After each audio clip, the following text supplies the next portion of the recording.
diplomats coming to us as well. This is a defense attaché from one of the embassies who was playing football here and had a twisting injury. He'd had the diagnosis of ACL. He's been toing and froing between us and his parent country, and he's had various discussions with a number of people. Somehow the chemistry and the communication developed with us, and we discussed options with him with regards to his tear. Now, generally the standard treatment is that of ACL reconstruction, taking graft from somewhere in the body or elsewhere to make a special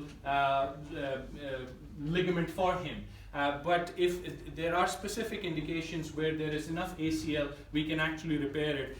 This is a relatively new technique to a stage that there are about 4 centers in the US doing this right now. There are about two years worth of experience, and more is coming through. I'm on the bandwagon as well.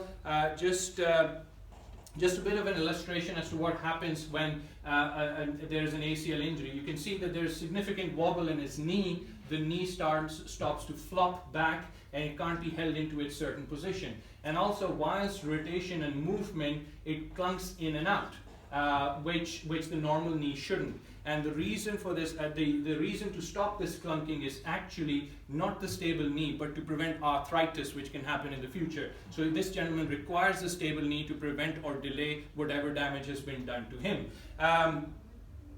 Moving on, so this is the inside of his knee now, and we're looking at the ligament. So what had happened was the ligament had torn, and it was stuck in the wrong place, and it's been wobbling. So I've been using my probe to pull into its place and find out. So he does fulfill the criterion to at least trial with an ACL repair.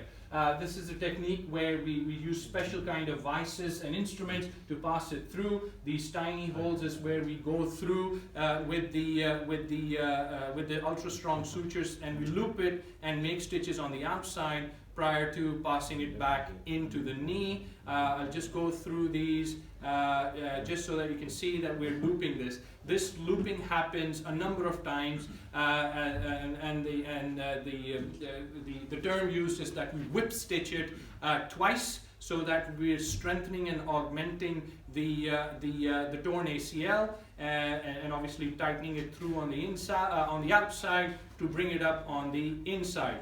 This is then anchored into its area of insertion, and once it's inserted, belts and braces approaches that I inject PRP into this as well.